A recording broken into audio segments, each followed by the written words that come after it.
Hai, selamat datang di channel alur cerita film Cinemazi Recap.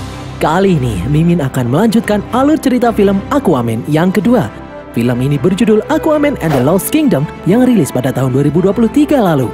Film ini mengisahkan tentang petualangan sang Aquaman yang tidak kalah serunya dari film yang pertamanya. Film ini dibintangi oleh Jason Momoa, Patrick Wilson, dan Amber Heard. Langsung saja kita masuk ke dalam alur cerita film Aquaman and the Lost Kingdom. Semoga.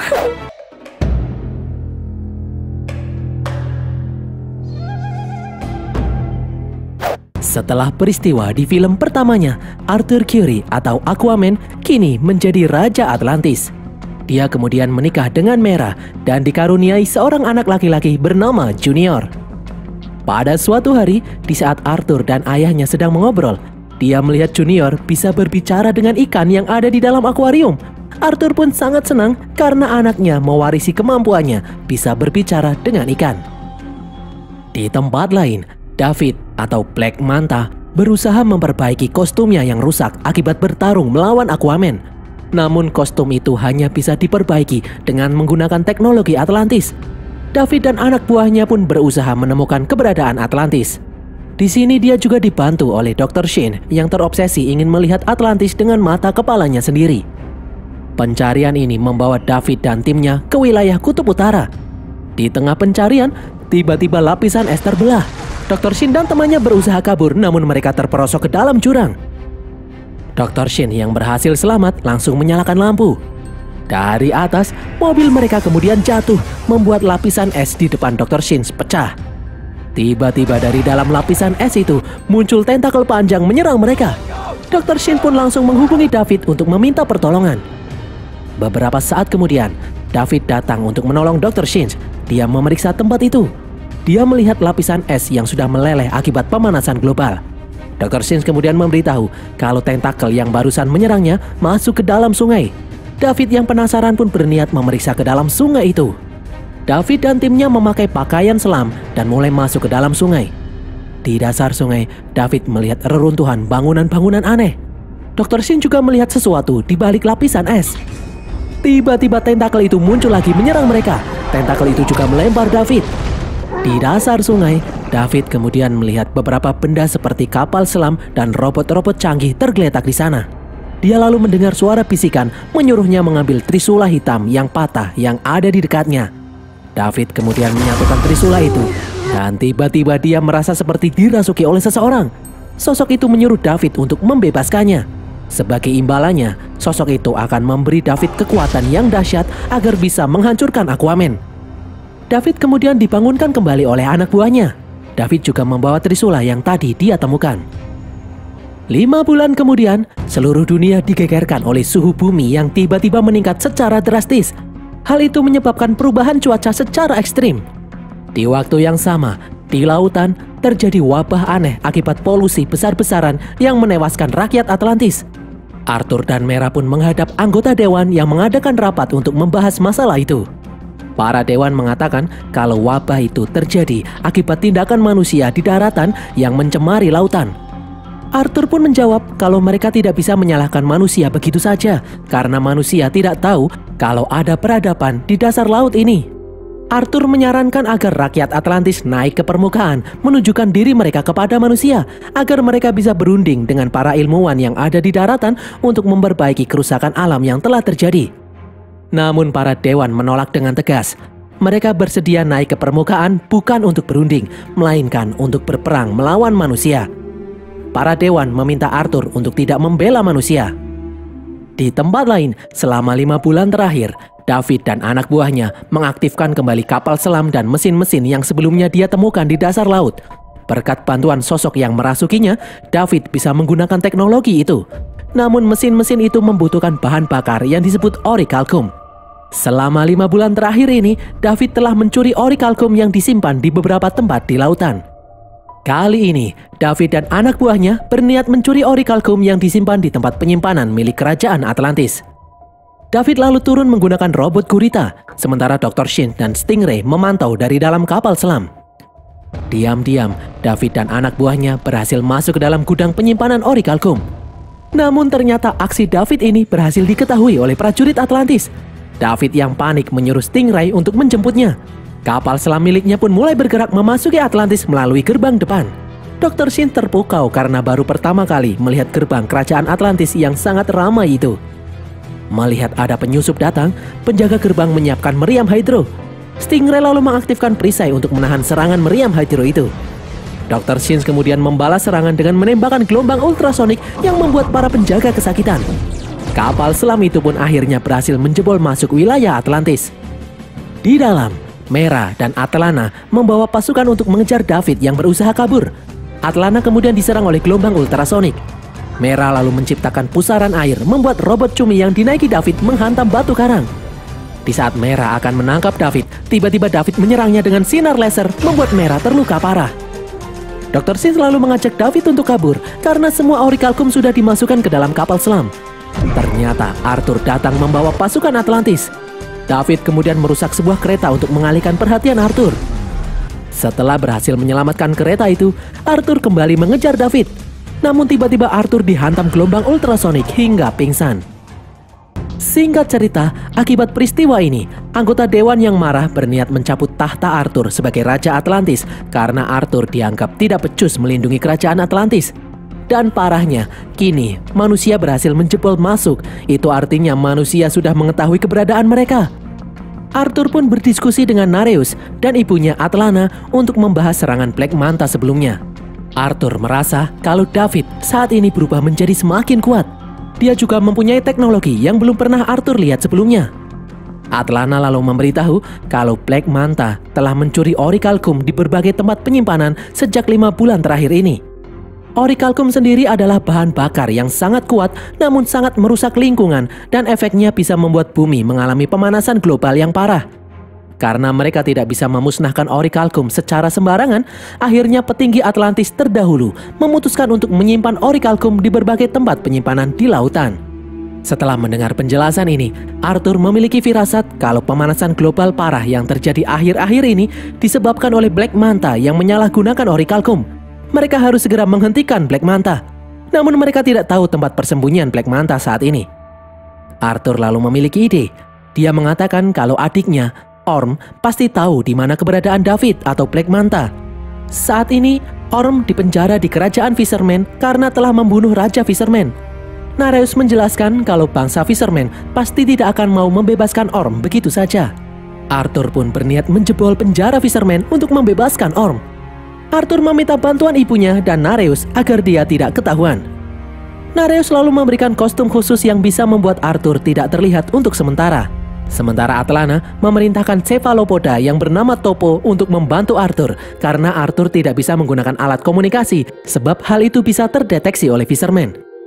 Singkat cerita, Arthur dan Topo pergi ke gurun yang sangat tandus. Arthur kemudian menjebol masuk ke dalam penjara. Dia mengalahkan beberapa penjaga yang ada di sana dan kemudian berhasil menemui Orm yang terlihat sangat kurus karena kekurangan air. Awalnya Orm tidak mau dibebaskan karena jika ketahuan kalau Arthur yang membebaskannya, maka akan terjadi perang antara bangsa Fisherman dan bangsa Atlantis. Arthur pun menjelaskan kalau dia meminta bantuan Orm untuk menghentikan David sebelum David menghancurkan bumi. Mendengar para penjaga mulai bergerak mendekat, Orm pun akhirnya setuju untuk membantu Arthur. Dengan bantuan Topo, mereka berdua pun berhasil keluar. Arthur dan Orm lalu menunggangi hewan aneh menuju permukaan. Orm lalu berjalan sempoyongan ke arah laut. Setelah tubuhnya diguyur air laut, kekuatan Orm kembali pulih. Orm lalu mengajar semua penjaga yang mengejarnya. Orm dan Arthur pun bergegas masuk ke dalam laut karena dari jauh puluhan penjaga mulai berdatangan. Orm akhirnya setuju membantu Arthur untuk menghentikan David karena David telah menjebol Atlantis. Nanti, setelah mereka berhasil menemukan keberadaan David, Orm akan menyerahkan diri kembali ke dalam penjara Fisherman agar Atlantis dan Fisherman tetap damai. Arthur dan Orm kemudian menuju kota tempat berkumpulnya para kriminal di lautan. Kota itu berisi tumpukan bangkai-bangkai kapal. Kota itu bernama Kota Bajak Laut. Saat akan memasuki kota, Arthur dan Orm dikepung oleh penjaga. Mereka berdua lalu dibawa masuk sambil diikat kakinya. Mereka berdua dibawa menghadap pemimpin kota yang bernama Kingfish. Orm kemudian bertanya kepada Kingfish, apakah dia mengetahui tempat persembunyian David? Awalnya Kingfish mengatakan kalau dia tidak tahu apa-apa. Arthur yang marah kemudian mengancam akan membawa pasukannya untuk menghancurkan kota ini. Kingfish pun menyuruh anak buahnya untuk membunuh Arthur dan Orm. Arthur dan Orm pun melepaskan diri. Arthur menghajar anak buah Kingfish satu persatu. Arthur lalu memasangkan helm selam ke kepala Kingfish. Arthur kembali bertanya, di mana tempat persembunyian David? Kingfish yang ketakutan pun akhirnya buka suara. Dia mendengar rumor mengenai suatu tempat di Pasifik Selatan yang bernama Devil's Deep. Tempat itu mengeluarkan asap hijau yang menciptakan pemanasan global. Tempat itu dulunya juga tandus, namun sekarang secara aneh tiba-tiba muncul hutan lebat di sana. Kingfish berfirasat kalau di tempat itu sedang dilakukan pembakaran orichalcum. David pasti ada di sana. Dan ternyata benar, selama ini David bersembunyi di Pulau Devil's Deep. Dia membakar orichalcum untuk menciptakan pemanasan global. Menyadari kalau apa yang dilakukan David ini telah merusak bumi, Dr. Sinch berusaha mengingatkan David. Namun David tidak peduli karena dia telah dirasuki oleh sesuatu. Singkat cerita, Arthur dan Orm sudah sampai di Pulau Devil's Deep. Terlihat gunung berapi di sana mengeluarkan asap hijau yang berasal dari orichalcum. Arthur lalu menyuruh Topo untuk kembali ke Atlantis untuk memberitahu lokasi tempat ini. Arthur dan Orm kemudian bergegas masuk ke dalam hutan. Di tengah hutan, mereka melihat kupu-kupu yang sangat besar. Kupu-kupu itu lalu dimakan bunga pemakan daging. Orichalcum ternyata membuat hewan dan tumbuhan bermutasi menjadi monster. Arthur dan Orm lalu melihat tikus besar yang sedang dimangsa oleh cangkrik-cangkrik raksasa. Cangkrik itu lalu mengejar Arthur dan Orm. Mereka berdua pun terbirit-birit. Arthur lalu melihat patung raksasa di tepi jurang. Arthur langsung berusaha mendorong patung hingga terpental. Patung itu pun kemudian ambruk di antara tebing membentuk jembatan. Arthur dan Orm langsung menyeberanginya. Mereka berdua kemudian menjatuhkan patung itu untuk menyingkirkan monster cangkrik. Di dalam markas, Dr. Sinch mendatangi kamar David untuk melaporkan sesuatu. Namun David tidak ada di sana. Dr. Sinch lalu melihat trisula hitam yang patah. Dia pun mengambilnya dan menyambungkannya. Tiba-tiba Dr. Sinch melihat penampakan es di kutub yang mencair, membebaskan pasukan monster yang terjebak di dalamnya. David kemudian datang. David akhirnya memberitahukan rencananya untuk membebaskan monster-monster itu. David mengancam akan membunuh Dr. Sinch jika berusaha menggagalkan rencananya. Di luar, Arthur dan Orm diam-diam mulai masuk ke dalam markas rahasia musuh. Arthur dan Orm mengalahkan beberapa penjaga yang ada di sana. Mereka berdua kemudian masuk ke dalam pusat kendali. Dari sana mereka melihat tungku raksasa yang membakar orichalcum, mengakibatkan pemanasan global yang terjadi secara ugal-ugalan akhir-akhir ini.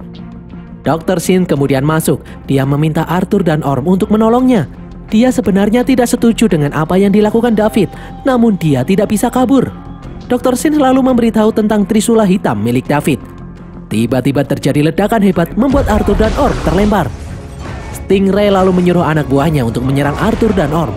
Stingray sendiri mengendarai robot gurita untuk menyerang Orm. Melihat Orm yang sedang terdesak, Arthur langsung menolongnya. Berkat kerjasama Arthur dan Orm, Stingray pun berhasil dikalahkan. Tiba-tiba, David muncul menyerang mereka. Arthur memberitahu Orm kalau David sekarang lebih kuat dari sebelumnya. Namun Orm tidak percaya. Di saat Orm maju, David dengan mudah menjotosnya. Arthur pun kemudian maju menyerang David. Orm kemudian membantu Arthur. David melemparkan trisulanya ke arah Orm. Tanpa rasa curiga, Orm mengambil trisula itu. Tiba-tiba, Orm mendapat penglihatan masa lalu yang mengerikan. Melihat Orm yang tidak sadar, David menembak Orm dengan sinar lasernya.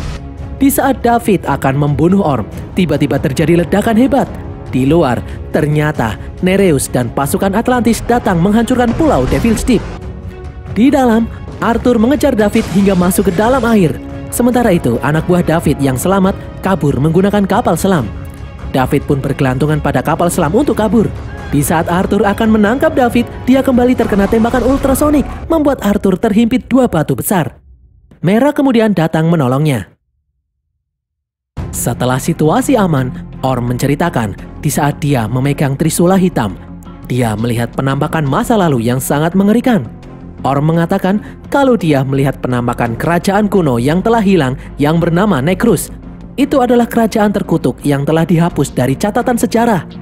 Berdasarkan penampakan yang dia lihat, dahulu kala Necrus adalah kerajaan adidaya dengan mengeksploitasi bahan bakar orichalcum. Kerajaan ini dipimpin oleh Raja Kordak, adik Atlan, raja pertama Atlantis. Atlan meminta Kordax menghentikan penggunaan Orichalcum karena hal itu bisa menghancurkan bumi.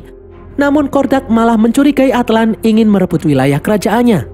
Kordak dan anak buahnya pun menciptakan senjata terkutuk Trisula Hitam. Dengan radiasi Orichalcum, Kordak merubah dirinya dan rakyatnya menjadi monster yang abadi untuk melawan Atlantis. Peperangan kedua saudara itu pun tak dapat dihindari. Singkat cerita, Atlan berhasil mengalahkan Kordak. Atlan lalu membekukan Kordak dan seluruh rakyat Necrus dengan mantra yang disegel dengan darahnya. Untuk memastikan kekuatan gelap Kordax tidak akan pernah bangkit lagi, maka catatan mengenai kerajaan itu pun dihapus. Namun ternyata 5 bulan yang lalu, David telah menemukannya. Mera lalu mengatakan meskipun lapisan es mencair, Kordax tidak akan bisa bebas, karena untuk membebaskannya, David memerlukan darah Raja Atlan atau keturunannya untuk membuka segel. Arthur pun teringat dengan putranya yang ditinggal bersama ayahnya sendirian. Dan ternyata benar, David mendatangi Thomas yang sedang merawat Junior. David menusuk Thomas dan kemudian menculik Junior. Beberapa saat kemudian, Arthur dan yang lain datang. Mereka melihat rumah Thomas yang sudah hangus terbakar. Thomas kemudian muncul dengan luka di perutnya. Arthur dan yang lain pun langsung merawat luka Thomas. Thomas memberitahu kalau David telah menculik Junior. Di tempat lain, Dr. Shin tidak bisa tinggal diam melihat David telah menculik Junior. Dia lalu mengirim sinyal untuk memberitahu Arthur lokasi keberadaannya. Setelah mendapatkan sinyal itu, Arthur dan yang lainnya pun mulai bergerak. Atlana tidak bisa ikut karena dia harus menjaga Thomas yang terluka. Di tengah perjalanan, Nareus bingung bagaimana caranya mereka melawan kapal selam milik David yang memiliki meriam ultrasonik. Arthur pun mendapatkan ide untuk melawan meriam ultrasonik itu. Di depan, David sudah sampai di Antartika. David lalu menembakkan rudal untuk menghancurkan dinding es yang ada di hadapannya. David dan Dr. Shin kemudian maju menaiki robot gurita membawa bayi Junior. Sementara itu di belakang, Arthur sudah sampai di depan kapal selam milik David. Di saat Stingray berniat menembakkan meriam ultrasonik, ternyata Arthur memanggil ratusan paus biru mengepung kapal selam itu. Paus-paus itu pun mengeluarkan gelombang ultrasonik yang lebih keras sehingga merusak meriam ultrasonik. Kapal selam milik David itu pun hancur terbakar. Di dalam, David berhasil memasuki kerajaan yang hilang, Necrus. David dan Shin kemudian menuju tempat Kordak ditahan. Sementara itu, di saat Arthur dan yang lainnya mulai masuk ke dalam kerajaan Necrus, tiba-tiba pasukan monster muncul menyerang. Raja Brain dan anak buahnya lalu menahan monster-monster itu. Dia menyuruh Arthur dan yang lainnya untuk terus maju.